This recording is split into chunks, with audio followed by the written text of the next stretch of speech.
Good evening all எல்லாரும் எப்படி இருக்கீங்க? ஸோ இன்னைக்கு இந்த வீடியோவில் வந்து டே 3 வந்து நான் எப்படி ஈவினிங் ரொட்டீனில் இருந்து அடுத்த நாளுக்குள்ளே கம்ப்ளீட் பண்ணி முடிக்கிறேன் அப்படிங்கிறது தான் காட்டுறேன். ஸோ உங்களுக்கு இந்த வீடியோ கண்டிப்பாக பிடிச்சிருக்கு. என்னுடைய வீடியோஸ் டெய்லி பார்க்குறது உங்களுக்கு பிடிச்சிருக்கு அப்படின்னா கண்டிப்பாக நீங்கள் கொடுக்குற ஒரு லைக் கூட எனக்கு வந்து ரொம்ப மோட்டிவேட்டிங்காக தான் இருக்கும்.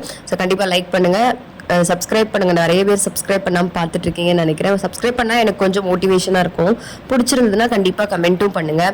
உங்களுக்கு என்னோட சேனலில் எது ரொம்ப பிடிச்சிருக்கு அப்படிங்கிறதையும் மென்ஷன் பண்ணுங்கள். எனக்கு அது வந்து கேட்குறதுக்கும் உங்களோட கமெண்ட்ஸ் ரீட் பண்ணும்போது எனக்கு ரொம்ப சாட்டிஸ்ஃபைங்காக இருக்கும். கரெக்டாக தான் போயிட்டுருக்கோம், நம்ம கரெக்டான கண்டென்ட் தான் கொடுக்குறோம் அப்படிங்கிற ஒரு மன தெளிவு வந்து எனக்கு வரும். ஸோ லைக் பண்ணுங்கள், கண்டிப்பாக வந்து சப்ஸ்கிரைப் பண்ணுங்கள். ஈவினிங் டைம் நான் முடிஞ்ச அளவுக்கு வந்து மாடியில் பேபி கூட கொஞ்சம் நேரம் டைம் ஸ்பெண்ட் பண்ணுவேன். அதுக்கப்புறம் வந்து யூடியூப்குள்ள வேலைகள் எல்லாமே பார்த்துட்டு வந்து ஈவினிங் வந்து பேபியும் ஃப்ரெஷ் பண்ணிவிட்டு கிச்சனில் உள்ள வேலைகள்லாம் பார்த்துட்டு இருப்பேன். முடிஞ்ச அளவுக்கு வந்து டைம் மேனேஜ் பண்ணுறதுக்கு நம்மளுடைய வேலைகளான கிச்சன் வேலையை கொஞ்சம் குறைக்கிறதுக்கு என்னென்ன வழிகள் உண்டோ அதெல்லாம் செஞ்சுக்கலாம். இட்லி பொடி செஞ்சு வச்சுக்கலாம், தொக்குகள் செஞ்சு வச்சுக்கிடலாம், அதுக்கப்புறம் வந்து ப்ரீ பிளான் பண்ணி வச்சுக்கலாம். அப்புறம் சில காய்கறிகளை முன்னாடியே கொஞ்சம் வெட்டி கொஞ்சம் பல்க் பண்ணி வச்சுக்கலாம். எல்லாத்தையும் ரெடிமேடாக மிக்ஸ் பண்ணி ஒரு ஹெல்த் மிக்ஸ் மாதிரி போட்டு வச்சுக்கலாம். இந்த மாதிரி நம்மளுடைய வேலைகளை கிச்சனில் எவ்வளோ தூரம் குறைக்கிறோமோ அந்த அளவுக்கு வந்து நம்மளால் மற்ற விஷயங்களை ஃபோக்கஸ் பண்ண முடியும். இதை வந்து நான் அடிக்கடி சொல்கிற விஷயம். அப்படின்னா தான் பேபிக்கிட்டேயும் நம்ம டைம் ரொம்ப ஸ்பெண்ட் பண்ண மாதிரியே இருக்கும். நம்மளுடைய நாளில் வந்து எதெல்லாம் ப்ரையாரிட்டிஸ் பண்ணி பண்ணணுமோ அதெல்லாம் பண்ண மாதிரி இருக்கும். இல்லைன்னா நமக்கே நம்ம மேலே எரிச்சல் வந்து ஃபுல் நேரம் அதுவே பண்ணுற மாதிரி இருக்கும். ஸோ இன்னைக்கு நான் வந்து தொக்கு பண்ணியிருந்தேன், தக்காளி தொக்கு பண்ணி ஒரு 2 பாட்டிலில் வந்து வச்சுட்டோம் அப்படின்னப்ப இப்போ நான் தான் ஒரு அவசர நேரத்தில் ஒரு இட்லி தோசைக்கு சாப்பிட்றது, ஒரு சாதத்து கூட மிக்ஸ் பண்ணி சாப்பிட்றதுலாம் வந்து ஒர்க் ஆகும். கொஞ்சம் நம்ம டேஸ்ட்டாக செஞ்சு வச்சோம் அப்படின்னா வந்து அவங்களுக்கு அந்த தொக்குகள்லாம் ரொம்ப பிடிக்க ஆரம்பிச்சுட்டு கொஞ்சம் அதிலே அடிக்ட் ஆயிடுவாங்க. அதனால நமக்கு வந்து அந்த தொக்கு செஞ்சு வைக்கிறது மட்டும்தான் வேலையாக இருக்கும். எப்போவுமே சமையல் வேலையை வந்து கிச்சனுக்குள்ளே போயிட்டு வந்து என்ன சமைக்கலாம் என்ன பண்ணலாம் அப்படின்னு யோசிக்கிறத விட்டுட்டு முடிஞ்ச அளவுக்கு முன்னாடியே ப்ரீ பிளான் பண்ண ட்ரை பண்ணுங்க. ரொம்ப காம்ப்ளெக்ஸான விஷயங்கள் பண்ணாதுங்க, ரொம்ப சிம்பிளா பண்ணுங்க. ஸோ இன்னைக்கு நைட்டு வந்து தோசையை சுட்டு தக்காளி தொக்கு வச்சு எல்லாருக்கும் கொடுத்தாச்சு. சில நேரங்களில் என்ன டின்னர் செய்யறதுக்கு முன்னாடி கூட எனக்கு கொஞ்சம் டைம் கிடைக்கும். அந்த நேரத்தில் உட்காந்து படிப்பேன். அப்படி இல்லாட்டி டின்னர் செஞ்சு முடிச்சதுக்கு அப்புறம் உட்காந்து படிக்க ஆரம்பிப்பேன். இன்னைக்கு வந்து ஃபர்ஸ்ட் வந்து இங்கிலீஷ் அண்ட் தமிழ் நம்ம படிச்சு முடிச்சிரும் அப்படிங்கிறதுக்காக அது 2 தான் எடுத்து உட்காந்து படிச்சுட்டு இருந்தேன். ஸோ தமிழ்ல வந்து அறிவியல் ஆத்திச்சூடி பத்தி ஒரு கான்செப்ட் இருந்தது. பொதுவாகவே ஆத்திச்சூடி நமக்கு யார் எழுதினது? ஔவையார். புதிய ஆத்திச்சூடி யார் எழுதினது? பாரதியார். அறிவியல் ஆத்திச்சூடி யார் எழுதினது? நெல்லை சுமுத்து. ஸோ இந்த மாதிரி ஏதாவது ஒரு சின்ன கான்செப்ட் எடுத்து படிக்கும்போது கண்டிப்பாக இன்டர் ரிலேட் பண்ணி படிங்க. நம்ம எவ்வளோ தூரத்துக்கு இன்டர் ரிலேட் பண்ணி படிக்கிறோமோ அவ்வளோ தூரத்துக்கு நமக்கு வந்து அந்த கான்செப்டோடைய அண்டர்ஸ்டாண்டிங்கும் ஸ்ட்ராங்காக இருக்கும். நம்ம மறக்காம நிறைய விஷயங்கள் படிக்கவும் செய்வோம். இப்போ அண்டர்ஸ்டாண்டிங் இல்லைன்னா குழப்பம்ல, அப்போ ஆன்சர் வந்து அங்கே போய் தப்பாக தானே போடுவோம். அதனால அதை கவனமாக வந்து எப்பவுமே படிக்கும்போது கொஞ்சம் யோசிச்சு படிங்க, நல்லா கான்சென்ட்ரேட் பண்ணி படிங்க. இங்கிலீஷ் தமிழ் முடிச்சதுனால வந்து அன்னைக்குள்ள டைம் டேபிள் அதை கிராஸ் அவுட் பண்ணிக்கிட்டேன். ஒவ்வொன்று கிராஸ் பண்ண நல்லா சாட்டிஸ்ஃபைடாகவும் இருக்குது. அதே மாதிரி வந்து எவ்வளவு தூரம் நம்ம ப்ராக்ரஸ் பண்ணி வந்திருக்கோங்கிறத நம்மளாலே திரும்பி பார்க்க முடியுது. இப்போ ஒரு டைம் டேபிளே போடல, ஆர்கனைஸ்டாவே நம்ம படிக்கல, எது படிச்சிருக்கோம் எது படிக்கலன்னு தெரியலன்னா நம்மளுடைய ப்ராக்ரஸும் நமக்கு குழப்பம். அதனால சின்ன சின்ன எஃபர்ட்டையே வந்து நீங்க என்ன செஞ்சுக்கணும் அப்படின்னா மார்க் பண்ணி வச்சுக்கணும். ஸோ இதெல்லாம் முடிச்சுட்டு நைட்டு தூங்கிட்டு காலையில 6:30 தான் எழுந்தேன். சரி எந்திப்போமேன்னு பார்த்தா என் வீட்டு வெடிவாள் நான் என்ற செல்வம் என் கூடயே எந்திரிச்சு வந்துட்டான். எனக்கு வந்து உட்காந்து படிக்கிறதா எந்திக்கிறதா படிச்சிடலாமா இவனை வச்சுட்டுங்கிற ஒரு டவுட் வந்துட்டே இருந்தது. பிகாஸ் இவன் வந்து விடிய காலையில எந்திரிச்சாலும் லாங் நைட்டு தூங்கிருக்கிறதுனால ஃபுல் எனர்ஜியோட இருப்பான். அதனால என்னை கண்டிப்பா எதுவுமே பண்ண விட மாட்டான். இருந்தாலும் ஏதோ ஒரு கான்ஃபிடன்ஸ்ல எந்திரிச்சு சரி அவனை பக்கத்துல பொம்மையெல்லாம் போட்டு உட்கார வச்சு நம்ம பார்க்கல படிப்பா அப்படின்னு சொல்லிட்டு அவன் என்ன பார்க்கணும் அவனை பார்க்கணும் ஒரே பார்த்துக்கிட்டே தான் இருந்தோம். அதுக்கப்புறம் நானே என்னை கொஞ்சம் எனர்ஜைஸ் பண்ணிக்கிற மாதிரி கொஞ்சம் எப்பவுமே காஃபி போட்டு குடிச்சிட்டு உட்காந்து படிக்க ஆரம்பிச்சா மட்டும்தான் எனக்கு கொஞ்சம் நல்லா இருந்த மாதிரி இருக்கும். கிளைமேட் செம்ம பனி. தயவு செய்து யாருமே வந்து வெளியே போகும்போது கொஞ்சம் கேர்ஃபுல்லாவே போங்க, அவ்வளோ பனியா இருக்குது. ஆனால் இந்த டைம்ல எந்திரிச்சு படிக்கிறது வந்து ரொம்ப ரொம்ப நல்ல விஷயம். ஏன் அப்படின்னா நம்மள மாதிரி நிறைய பேர் இருக்கிறாங்க. ஆனா எல்லாரையும் தாண்டி வந்து நம்மளும் வந்து படிக்கணும் அப்படிங்கிறதுக்காக காலையில எழுந்துச்சு நம்ம எஃபோர்ட் போட்டு படிக்கிறத கண்டிப்பா யூனிவர்ஸ் அப்சர்வ் பண்ணிட்டே தான் இருக்கும். நம்மளுடைய கோல் வந்து எங்கேயோ ஒரு இடத்துல வந்து பதிவு பண்ணப்பட்டுட்டே தான் இருக்கு. ஸோ இதுக்கப்புறம் நான் காலையில எழுந்தோன்னு என்ன செஞ்சேன் அப்படின்னா ஹிஸ்ட்ரி ஜியோகிரபி படிக்க ஆரம்பிச்சேன். பிகாஸ் நான் இங்கிலீஷ் தமிழ் ஆல்ரெடி முடிச்சதுனால இன்னைக்கு history geography civics and psychology மட்டும் தான் பேலன்ஸ் இருந்தது. குடி தம்பியை பக்கத்துல நிறைய பொம்மைகள்லாம் போட்டு விளையாட வச்சுட்டு நான் இந்த சைடு உட்காந்து படிச்சுட்டு இருந்தேன். படிச்சது என்னவோ நம்ம தான். ஆனால் கம்பெனி கொடுத்த என் பையனுக்கு பயங்கர வயிறு பசி வந்துருச்சு. அதனால அவனுக்கு சாப்பாடு கொடுத்துட்டு இண்டஸ் வேலி சிவிலைசேஷனோட வீடியோ வந்து ஓரத்தில் போட்டு நான் கேட்டுக்கிட்டே இருந்தேன். ஸோ இந்த இண்டஸ் வேலி சிவிலைசேஷன்ல வந்து ஒரு கொஸ்டின் உங்களுக்காக கேட்குறேன். நம்மளோட ஆர்கியாலஜிக்கல் சர்வே ஆஃப் இந்தியாவுடைய ஹெட் குவார்டர்ஸ் வந்து எங்க இருக்குது அப்படிங்கறத வந்து கமெண்ட்ல சொல்லுங்க. Where is the archaeological survey of India located? Where is it located? எங்க இருக்குது அப்படிங்கறதையும் கமெண்ட் சொல்லுங்க. ஹிஸ்டரி ஜியோகிரபி சிவிக்ஸ்ல வந்து நமக்கு வந்து நிறைய டேர்ம்ஸ் அண்ட் நிறைய ஃபேக்ட்ஸ் வந்து இருந்த மாதிரி தான் இருக்கும். ஃபர்ஸ்ட் டைம் படிக்கிறோம் அப்படிங்கிறப்ப நமக்கு கொஞ்சம் கஷ்டமா இருந்த மாதிரி தான் இருக்கு. பட் டோன்ட் வரி, நம்ம எத்தனை தடவை படிக்கிறோமோ அது வந்து கண்டிப்பா நம்மளோட ஸ்ட்ராங்கா மனசுல வந்து பதிஞ்சிரும். அதே மாதிரி முடிஞ்ச அளவுக்கு புரிஞ்சு படிக்க ட்ரை பண்ணுங்க. அண்ட் ஆல்சோ கொஞ்சம் கொஞ்சமாக செல்ஃப் நோட்ஸ் எடுக்க ட்ரை பண்ணுங்க. ரொம்ப செல்ஃப் நோட்ஸ் எடுக்க முடியாட்டி கூட நீங்கள் என்ன செஞ்சுக்கோங்க, ஒரு ஹைலைட்டர் வச்சு இம்பார்ட்டண்டான பாயிண்ட்ஸை மட்டும் அண்டர்லைன் பண்ணுங்க. ஹோல் லெசனே வந்து அண்டர்லைன் பண்ணி வைக்காதீங்க. பிகாஸ் அதனால உங்களுக்கு எது இம்பார்ட்டன்ட் எது லெஸ் இம்பார்ட்டன்ட்ங்கிறத டிஃபரன்ஷியேட் பண்ண முடியாட்டி நீங்கள் என்ன படிச்சோங்கிறது எதை ரீகால் பண்ணணுங்கிறது உங்களுக்கு வந்து மைண்ட் வந்து கன்ஃபியூஸ் ஆகும். அதனால முக்கியமான பாயிண்ட்டை மட்டும் அண்டர்லைன் பண்ணுங்க. ரொம்ப முக்கியமாக படிக்க வேண்டியதை வந்து சின்ன சின்ன ஸ்டிக்கி நோட்ல கூட நீங்கள் நோட்ஸ் எழுதி வச்சுக்கிட்டா கூட போதும். நோட்ஸ் எப்படி எடுக்கணும் அப்படிங்கிறதுக்கான டெடிகேட்டட் வீடியோவே நான் ஆல்ரெடி போட்டிருக்கேன். ஸோ அது எப்படி எடுத்தால் நம்ம இன்ட்ரெஸ்டிங்காக படிப்போம் அப்படிங்கிறதுமே உங்களுக்கு நான் சொல்லியிருக்கேன். மேலே கார்டில் போட்டிருக்கேன் அந்த வீடியோவுடைய லிங்க், கண்டிப்பாக செக் பண்ணி பாருங்க. என்னுடைய நோட்ஸ் வந்து நான் எனக்கு புரிஞ்ச மாதிரி என்னுடைய ஸ்டைலில் எனக்கு எந்த விதத்தில் எழுதுனா கன்வீனியண்ட்டாக இருக்குமோ புரியுமோ அந்த மாதிரி தான் எழுதியிருப்பேன். அதனால தான் நான் நோட்ஸ் ஷேரிங் வந்து யாருக்குமே நான் ப்ரிஃபர் பண்ணவே மாட்டேன். என்னோட ஹேண்ட் ரைட்டிங்கில் எனக்கு புரிஞ்ச மாதிரி எழுதியிருக்கிறது கண்டிப்பாக உங்களுக்கு புரியுமா அப்படிங்கிறது எனக்கு தெரியல. ஸோ முடிஞ்ச அளவுக்கு நீங்களும் செல்ஃப் நோட்ஸ் எடுக்க ட்ரை பண்ணுங்க. ஆஃப்டர்நூனுக்குள்ள ஹிஸ்ட்ரி, ஜியோகிராஃபி, சிவிக்ஸ் நான் முடிச்சிட்டேன். நீ சைக்காலஜி தான். ஸோ இன்றைக்கி வந்து சைக்காலஜியில் பார்க்க வேண்டிய தியரி வந்து கோல்பெக் தியரி ஆஃப் மாரல் டெவலப்மெண்ட் தான். இந்த டெவலப்மெண்ட் தியரிக்குள்ளே போகிறதுக்கு முன்னாடி உங்களுடைய ஜென்ரல் அண்டர்ஸ்டாண்டிங்காக ஒரு கொஸ்டின் கேட்குறேன். ஒரு ஹஸ்பண்ட் அண்ட் ஒய்ஃப் இருக்கிறாங்க. இதில் வந்து ஒய்ஃப்க்கு வந்து ரொம்ப உடம்பு சரியில்லை. அவங்களுக்கு வந்து ஏதோ ஒரு நோய் வந்திருக்கு. ஃபார் எக்ஸாம்பிள் கேன்சர்னே வச்சுக்கோங்களேன். இப்போதைக்கு சொல்கிறேன் கேன்சர்னு வச்சுக்கோங்க. ஹஸ்பண்டும் ஒரு புவர் இதில் தான் வந்து இருக்கிறாங்க. ஸோ இவங்க ரெண்டு பேருமே இருக்கும்போது திடீர்னு ஒரு நாள் ஒரு நோட்டிஃபிகேஷன் வருது. என்ன அப்படின்னா, இந்த கேன்சருக்காக இந்த நோய்க்கான மருந்தை வந்து கண்டுபிடிச்சிட்டாரு ஒருத்தர் அப்படின்னு சொல்லிட்டு வந்து இருக்கிறாங்க. ஆனால் இதோடைய ரேட் வந்து ரொம்ப அதிகமாக இருக்குது. அந்த ஒய்ஃப் வந்து இறக்க போகிற தருவாயில் இருக்காங்க. இப்போ இந்த மருந்தை யூஸ் பண்ணால் அவங்க என்ன செஞ்சுப்பாங்க, பொழைச்சிப்பாங்க. ஆனால் இவர்கிட்ட காசு இல்லை.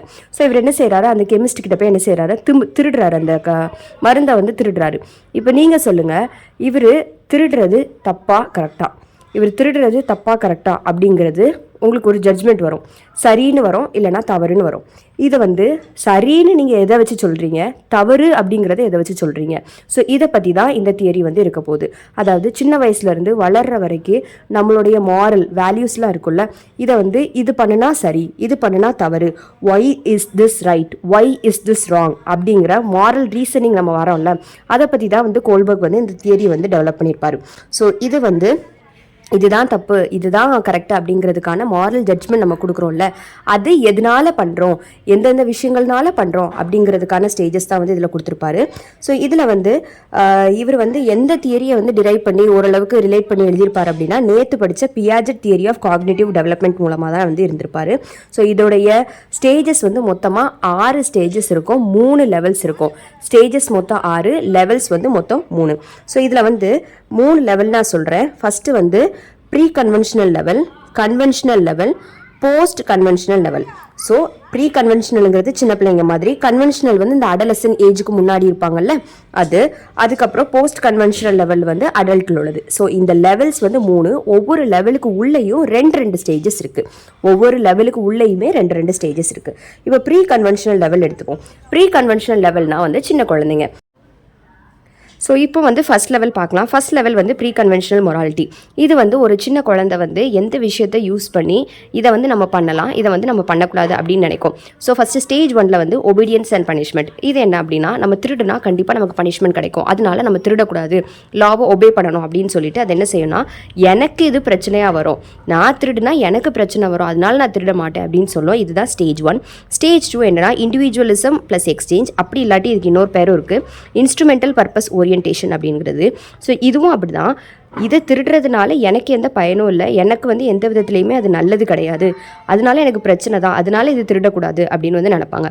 அப்படி இல்லாட்டி எக்ஸ்சேஞ்ச்னா, உனக்கு நான் இது பண்ணுறதுனால நீ எனக்கு பின்னாடி ஏதாவது பிரச்சனை வரும்போது எனக்கு ஹெல்ப் பண்ணுவேன். ஃபார் எக்ஸாம்பிள், நாம் இன்றைக்கி நமக்கு ஏதாவது தப்பு பண்ணிட்டோம் அப்படின்னா, நம்ம அப்பா வந்து இன்றைக்கி ஒரு வேளை இன்கேஸ் நம்ம வெளியே போயிருக்கோன்னு வச்சுக்கோங்க, நம்ம ஃப்ரெண்டுகிட்ட வந்து கேட்காங்க, இவன் உன் கூட தான் வந்தானா அப்படின்னு கேட்கும்போது, ஆமாம் அப்பா என் கூட தான் வந்தான் அப்படின்னு சொல்லும்போது, இவே வந்து இன்றைக்கி நம்ம இவனை காப்பாற்றினா நாளைக்கு இன்னொரு விஷயத்தில் அவன் நமக்காக வந்து துணைக்கி நிற்பான், இல்லைனா நமக்கு ஹெல்ப் பண்ணுவான் அப்படிங்கிறதுக்காக எக்ஸ்சேஞ்சாக ஹெல்ப் பண்ணிக்கிறது.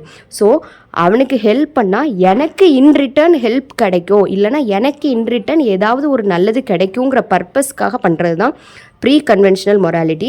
ஸோ இந்த ஸ்டேஜ் வந்து ப்ரீ கன்வென்ஷனல் மொராலிட்டி அப்படின்னா, ஒரு சின்ன குழந்தை எது கரெக்டு எது தப்புங்கிறது அவங்களுடைய மாரல் ஜட்ஜ்மெண்ட் மூலமாக செய்கிறது.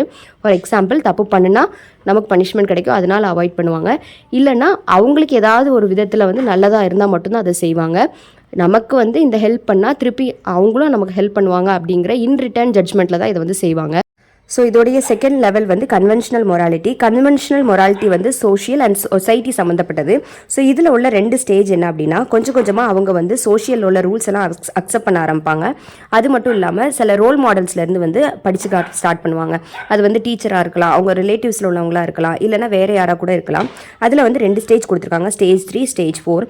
இதில் வந்து ஸ்டேஜ் 3 அப்படிங்கிறது வந்து குட் இன்டர்பர்சனல் ரிலேஷன்ஷிப் உருவாக்க ட்ரை பண்ணுவாங்க. அப்படி இல்லாட்டி it is a good boy good girl ஆட்டிடியூடில் வந்து இருக்கும்.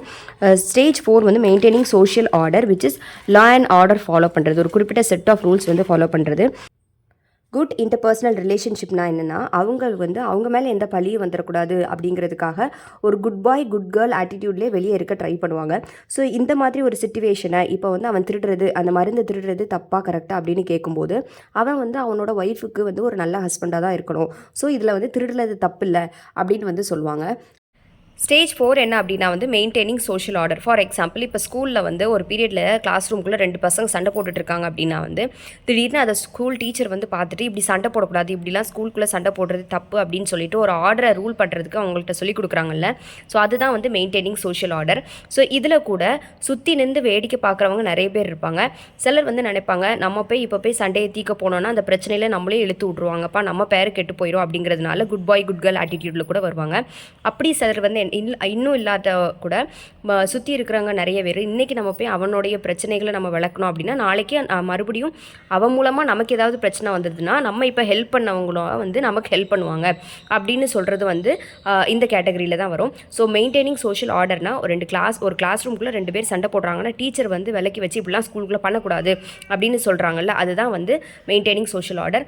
லெவல் 3க்கு வரலாம். லெவல் 3 வந்து போஸ்ட் கன்வென்ஷனல் ஆர்டர். இது வந்து social contract and individual right.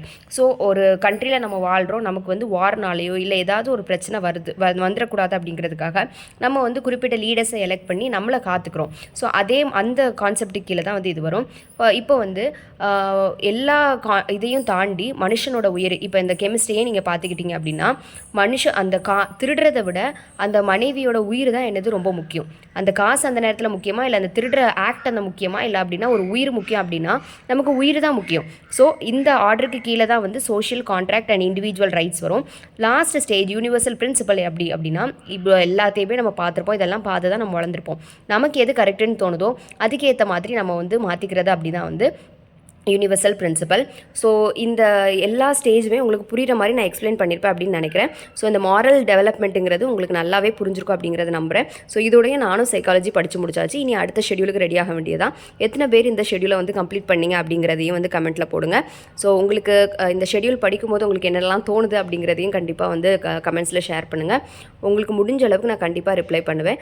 கண்டிப்பாக வீடியோஸை கண்டினியூஸாக வாட்ச் பண்ணுங்கள், லைக் பண்ணுங்கள், ஷேரும் பண்ணுங்கள். முடிஞ்சதுன்னா இன்ட்ரெஸ்டிங்காக இருந்ததுன்னா கண்டிப்பாக வந்து கமெண்ட்டும் பண்ணுங்கள். Thank you. Have a very good day.